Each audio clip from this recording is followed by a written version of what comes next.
Olá, querido irmão, querida irmã da nossa Catedral Evangélica, da nossa primeira Igreja Presbiteriana Independente de São Paulo. Sejam todos bem-vindos a este momento de estudo da Palavra de Deus, a mais uma aula de Escola Dominical, isso que realizamos todos os domingos pela manhã, para o estudo, para a reflexão, para aprendermos um pouco mais juntos desta Palavra bendita e santa de Deus. Nós estamos numa fase durante todo esse mês de julho, estudando sobre a unidade da Igreja de Jesus Cristo. Na semana passada, estudamos um pouco sobre a importância do nome de Deus para que esta unidade aconteça. E nesta manhã nós estaremos dando sequência ao nosso estudo, estudando um pouco sobre a glória de Deus, que é um outro fundamento da unidade. Antes de nós iniciarmos os nossos estudos, nós vamos orar a Deus, pedindo que Ele nos abençoe, nos dirija, nos inspire neste momento de estudo da Sua Palavra. Oremos. Deus, nós te rendemos graças, te louvamos por esta manhã, por este dia, pela bênção do Senhor. Agradecemos ao Senhor pela semana que nos deste e neste início de semana queremos também iniciar estudando a Tua Palavra. Dá-nos, ó Deus, da Tua sabedoria, inspira-nos neste momento, ilumina-nos com o Teu Espírito e que a Tua Palavra, Senhor, encontre um lugar em nossos corações e mentes para melhor vivermos servindo ao Senhor, servindo ao nosso próximo no amor de Cristo Jesus. Fica conosco, é a nossa oração através de Jesus Cristo, o nosso Senhor e Salvador. Amém. Pois bem, como disse há pouco, na semana passada nós iniciamos uma série de estudos sobre os fundamentos da Igreja a partir da unidade do corpo de Cristo. E fizemos isto também a partir do Evangelho de João, capítulo 17, que é o texto básico que estamos utilizando para estes nossos estudos e que servirão durante todo o nosso mês, agora de julho. Nós aprendemos um pouco no domingo passado sobre a diferença entre união e unidade e a importância do tema da unidade para a saúde espiritual da Igreja de Jesus Cristo. Aprendemos também que o desejo da unidade está no coração de Deus. É um desejo do próprio Deus que a Igreja viva em unidade e trabalhe em favor desta unidade. O fato de Jesus decidir orar pelos seus discípulos sobre tão importante assunto demonstra a preocupação divina com a unidade da Igreja, bem como sobre o seu relacionamento entre os seus membros. Jesus sabia que com a sua ausência física e devido ao pecado, o ser humano tem toda a tendência ao desejo do poder, expresso aqui pelo tema da glória. Poder e glória, na narrativa bíblica, caminham de mãos dadas em toda a história humana. Foi assim desde o início, segundo o relato do livro de Gênesis, quando da tentação do ser humano em desejar ser igual a Deus. Hoje nós estudaremos um segundo fundamento que descobrimos através da leitura do nosso texto básico, João, capítulo 17. Se temos o nome de Deus como base da unidade cristã, temos também a glória de Deus como segundo fundamento dessa unidade. A unidade se dá quando o nome de Deus é honrado e glorificado. Vejamos alguns versículos encontrados na belíssima oração de Jesus. Lá no capítulo 17, como citamos, do 1º ao 5º versículos, nós temos a seguinte narrativa do evangelista João. Tendo Jesus falado estas coisas, levantou os olhos ao céu e disse: Pai, é chegada a hora. Glorifica a teu Filho, para que o Filho te glorifique a ti. Assim como lhe conferiste autoridade sobre toda a carne, a fim de que ele conceda a vida eterna a todos os que lhe deste. E a vida eterna é esta, que te conheçam a ti, o único Deus verdadeiro, e a Jesus Cristo a quem enviaste. Eu te glorifiquei na terra, consumando a obra que me confiaste para fazer. E agora, glorifica-me, ó Pai, contigo mesmo, com a glória que eu tive junto de ti, antes que houvesse mundo. Quando nós olhamos para esses versículos, nós percebemos que é na realização da obra do Pai que a glória de Deus é manifestada. O Filho glorifica ao Pai através da realização da sua obra, ou seja, da missão que lhe foi confiada. Nós veremos também outros versículos que nos ajudarão ainda mais na compreensão deste importante tema. Por exemplo, no próprio Evangelho de João, capítulo 15, versículo 8, nós temos a seguinte afirmação: Nisto é glorificado meu Pai, em que deis muito fruto, e assim vos tornareis meus discípulos. Livro de Hebreus agora, capítulo 1, versículo 3, diz assim: Ele, ou seja, o próprio Cristo, que é o resplendor da glória e a expressão exata do seu ser, sustentando todas as coisas pela palavra do seu poder, depois de ter feito a purificação dos pecados, assentou-se à direita da majestade nas alturas. E um outro versículo, neste primeiro momento também, agora no Antigo Testamento, Isaías, capítulo 42, o versículo 8. Eu sou o Senhor, este é o meu nome. A minha glória, pois, não a darei a outrem, nem a minha honra às imagens de escultura. Quando nós olhamos para esses versículos, nós chegamos à conclusão que reconhecer o nome de Deus, como estudamos na semana passada, e acolher a palavra de Deus geram ação. Porém, o projeto glorioso de Deus é um projeto de vida para todo o ser humano. Portanto, o ato de glorificar a Deus tem o sentido de trabalho. Como dissemos, é o ato de executar a obra de Deus. Jesus veio ao mundo em missão dada pelo Pai, e a melhor maneira de glorificar o nome do Pai é realizando integralmente a sua obra, ou seja, cumprindo a missão que lhe foi dada. Podemos resumir tudo isso que falamos da seguinte maneira: glorificar igual a trabalhar.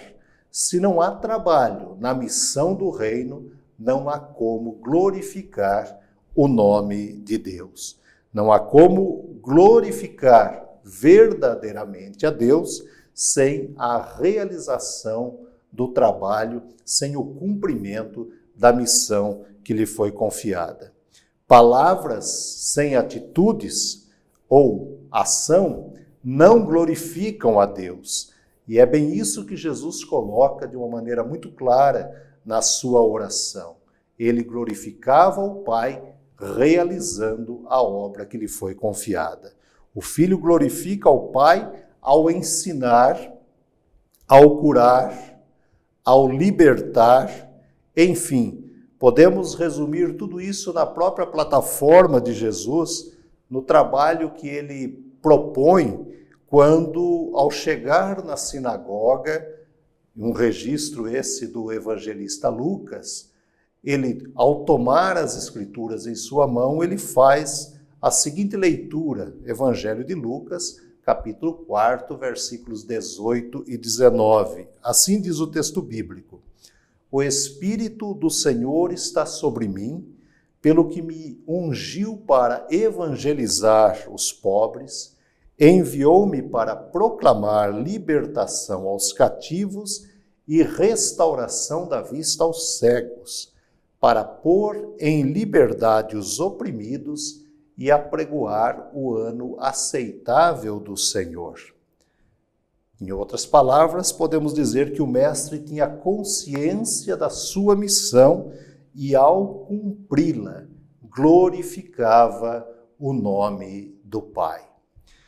Portanto, Deus é glorificado através dos nossos atos de justiça e pelos frutos que produzimos, não só pela produção dos frutos, mas, importante frisar, pela qualidade dos frutos que produzimos. Frutos que alimentam o nosso próximo, ou seja, frutos que dão ao nosso próximo uma qualidade de vida, uma restauração da própria dignidade humana. Outro ponto importante a se destacar está no fato de que observamos com cuidado, ou se observarmos com cuidado, concluiremos que Jesus não pode manifestar a sua própria glória sem o acordo do Pai, pois é a glória do próprio Pai que deve ser anunciada. Jesus, mesmo sendo Deus, se submete à autoridade do Pai, para que este, em primeiro lugar, seja glorificado. Para nós, pecadores, cabe bem a expressão de João Batista, quando, ao falar sobre Jesus, ao ser perguntado sobre quem era Jesus e se Jesus realmente era o Cristo enviado de Deus, aquele que estava sendo pregado durante todo o tempo pelos profetas, João Batista, ele usa uma expressão belíssima quando ele diz lá em João, Evangelho de João, capítulo 3, versículo 30, convém que ele cresça e que eu diminua. Veja bem a belíssima expressão de João Batista, mesmo tendo toda a possibilidade também, através dos discípulos que o seguiam, pessoas que poderiam dar a ele toda a glória, ele rejeita tudo isso por ser o precursor daquele que é o Filho de Deus, e ele anunciava a chegada da salvação através de Jesus Cristo. Ele não tem dúvida, convém que ele cresça e que eu diminua. Há inúmeros versículos que podem ser lidos em toda a Bíblia sobre a glória de Deus, mas de forma especial nós encontramos, por exemplo, no livro de Apocalipse, e aqui deixamos apenas como sugestão para a leitura, quando lemos todo o livro de Apocalipse, nós encontramos a narrativa da vitória de Cristo, do poder de Cristo vencendo o poder do inimigo como Cordeiro de Deus, e a ideia da glorificação do nome do Senhor Jesus e da pessoa do Deus Pai estão presentes, essas ideias estão presentes em todo o livro de Apocalipse. Portanto, fica apenas como sugestão para que aqueles que quiserem aprofundar um pouco mais os estudos sobre este tema, poderão também encontrar inúmeros versículos dentro do último livro da Bíblia. Olhando para todos esses versículos que nós lemos, e também para esse importante tema que tem o sentido de glorificar a Deus através do trabalho, vamos olhar um pouco também para aquilo que nós entendemos como unidade da igreja. A glória de Deus como uma das formas, como um caminho para que a igreja busque a sua unidade e também trabalhe em favor desta unidade. Mas a pergunta que fica nesse nosso momento da aula é: que tipo de glória tem movido a unidade da igreja? Na semana passada nós fizemos uma pergunta muito parecida: quais os nomes que muitas vezes tentam dar a unidade à igreja, falando dos nomes humanos, de pessoas que muitas vezes desejam, através da sua própria aparência, do seu próprio jeito de ser, da sua própria liderança, considerarem-se como pessoas capazes de dar unidade à igreja. E descobrimos que, biblicamente, isso é impossível. Foi isso que aprendemos. A unidade da igreja, em primeiro lugar, se dá através do nome do Senhor Jesus e do poder de Deus como nome maior sobre toda a igreja. E hoje não seria diferente. A unidade da igreja se dá exatamente através da glória de Deus. Portanto, é preciso estar atento para o perigo, muitas vezes, que envolve pessoas que têm uma personalidade heliocêntrica, ou seja, aquele tipo de pessoa que tem em si uma liderança que pensa que o mundo gira em torno de si, que todas as pessoas estão girando também ao seu redor e sem a sua presença nada se consolidará. Aquele tipo de comportamento, como poderíamos dizer, se eu estou presente, tudo acontece. Se eu estou ausente, nada acontece. E esta não é a verdade, esta não é a base da oração de Jesus que estamos estudando. Estamos falando muitas vezes de comportamento humano que cria uma teologia para uma glória própria, muitas vezes voltada tão somente para o seu desejo de crescimento e de glórias que envolvam o seu próprio nome. É importante destacar aqui que glória e poder, falamos nisso no início da nossa aula, glória e poder, se caminham de mãos dadas, precisam também de um cuidado muito especial na nossa visão quando olhamos para o texto bíblico. Poder e glória vêm à luz quando o ser humano deseja ocupar o lugar de Deus. E no decorrer da história, em incontáveis momentos, homens e mulheres se deixaram levar pela sedução do poder, buscando glória própria. Infelizmente, tragédias também incontáveis aconteceram e continuam acontecendo quando homem e mulher desejam ser um pequeno Deus. Precisamos confessar que, muitas vezes, a igreja tem negligenciado o estudo sério da teologia da unidade e adotado nitidamente o método faz de conta que somos unidos.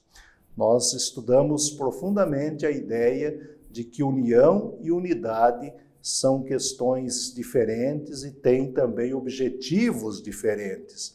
E quando o ser humano usa este modelo, esse método faz de conta que estamos unidos, estamos proporcionando também uma dispersão muito mais do que a busca da unidade do povo de Deus. Esse método, na realidade, ele é presenciado diante dos problemas que enfrentamos e que surgem, por exemplo, em nossos ministérios. Nós tratamos o tema da unidade através do esforço humano, com a nossa própria sabedoria e não com a busca cuidadosa e reverenciada através da orientação do Espírito Santo.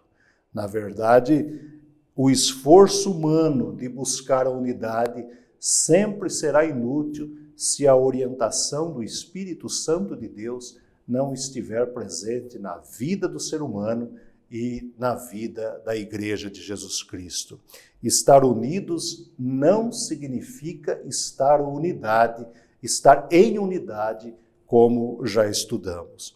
E não se pode imaginar uma unidade entre pessoas que não partilham da mesma fé, do mesmo projeto e do mesmo agir, que glorificam ao mesmo Deus com seu trabalho, dedicação e ministério recebido.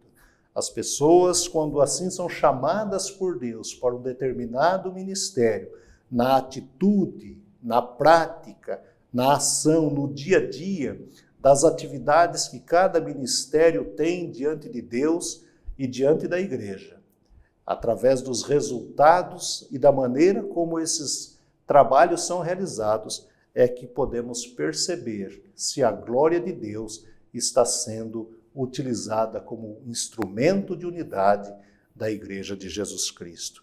Portanto, unidade é mais do que uma instituição humana, é mais do que qualquer norma ou doutrina, é estar unido ao projeto do Pai que passou pela cruz. Isso é muito importante destacar. O esforço humano, as normas, as doutrinas, todas elas são questões importantes e necessárias no trabalho da unidade. Mas a unidade, ela passa pelo projeto de Deus que levou Jesus Cristo até a cruz e, consequentemente, após a sua morte, deixou o túmulo de forma que o túmulo está vazio. Quando a igreja perde a capacidade de produzir a verdadeira teologia da unidade, ela corre o risco de se tornar uma igreja velha e senil, porque a unidade ela não vem pronta, ela se constrói a partir da nossa disposição e do nosso trabalho. É um exercício diário. Quando qualquer dificuldade, em qualquer momento em que as coisas não caminham bem, o trabalho daqueles que desejam promover a unidade é poder sentar, conversar, orar juntos e buscar, através da palavra de Deus, inspirados numa oração como esta de Jesus, o caminho para que seja retomado o dia a dia da igreja em unidade. Na oração sacerdotal, Jesus está orando por nós. Ele ora por nós e pela sua igreja. E ele faz isso pela sua igreja em todo o mundo. Há uma expressão de Jesus que ele diz: não oro apenas por estes, mas por aqueles que virão a crer em mim. É bom lembrar que não conseguiremos encontrar Deus através da busca da unidade, mas com certeza conseguiremos encontrar a unidade através da busca de Deus. Vale a pena repetir. Não conseguiremos encontrar Deus através da busca da unidade, mas com toda certeza encontraremos a unidade através da busca de Deus. Assim Deus será glorificado. Nós buscamos a Deus em conjunto, todos juntos, orando pelo mesmo objetivo e, consequentemente, Deus nos faz unidos em Cristo Jesus.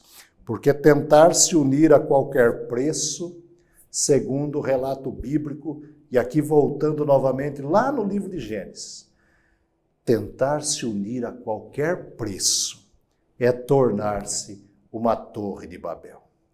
Quando, na narrativa do livro de Gênesis, os habitantes do mundo da época, no pensamento que tinham, se uniram para a construção de uma torre, estavam, na opinião de cada um deles, achando que tinham encontrado a solução para os problemas do mundo. E começaram a construir, até que as línguas foram se confundindo, até que não mais se entendiam.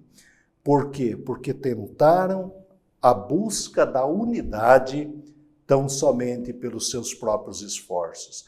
Na verdade, não construíram a unidade. Tiveram um projeto de união que acabou sendo frustrado com a confusão das línguas e a incompreensão de todos. O resultado final foi um verdadeiro fracasso. Portanto, se desejamos a unidade de Cristo para a glória de Deus, essa unidade passa de uma maneira muito clara e também é indispensável a participação e a atuação da pessoa do Espírito Santo de Deus, a terceira pessoa da Trindade.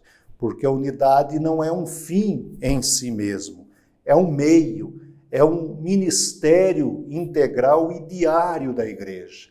A todo instante a igreja deve buscar a unidade para glorificar a Deus através dos seus atos, através das suas obras. Desta forma, como dissemos, aí sim glorificamos ao Criador. Desta forma fazemos com que Deus, na sua infinita misericórdia, também venha e nos abençoe, dando-nos força para seguirmos em frente na caminhada da igreja. A glória de Deus, segundo a oração de Jesus Cristo, é um esforço diário que realizamos em busca desse objetivo. Não podemos, em hipótese alguma, diante das dificuldades, dos problemas, das incertezas, que divisões, que fissuras aconteçam no corpo de Cristo. Muito pelo contrário, devemos buscar sempre na palavra do próprio Deus e inspirados na oração de Jesus, a nossa própria inspiração para a realização da sua obra e, consequentemente, glorificarmos a Deus através do nosso trabalho. Trabalho que será realizado na busca daqueles que necessitam, do que sofre ao nosso lado, do nosso próximo com as suas mais diversas necessidades e carências também. Esta é a forma que nós encontramos dentro da própria palavra de Deus e nesse texto que lemos, de como Jesus nos ensina a glorificar a Deus Pai na sua infinita graça que Ele tem para com todos nós. Portanto, irmãos e irmãs, que nos sintamos inspirados, através do texto bíblico, a glorificarmos a Deus trabalhando, a glorificarmos a Deus servindo ao próximo, a glorificarmos a Deus buscando a unidade do povo de Deus. Esse é o nosso desejo, essa é a nossa missão e é isso que queremos também deixar com você na nossa aula de hoje, para que seja objeto da sua reflexão, da sua oração, no seu trabalho também, espiritualmente falando, no seu crescimento diário como servo, como serva do Senhor. Na sequência dos nossos estudos, no próximo domingo, o nosso tema será também buscando mais um fundamento, que é o fundamento da palavra de Deus. E sobre a palavra de Deus nós estaremos aprendendo que esta palavra, que é perfeita e é verdadeira, ela é a base de toda a vida cristã, nossa única regra de fé e prática para vivermos e construirmos a unidade da Igreja de Jesus Cristo. Que Deus nos abençoe, que Deus nos guarde, que Deus proteja a sua casa e a sua família, dando-lhe uma semana de muita paz e segurança no amor de Cristo Jesus. Fiquem na paz, recebam o nosso abraço em nome do Senhor Jesus. Até o próximo domingo.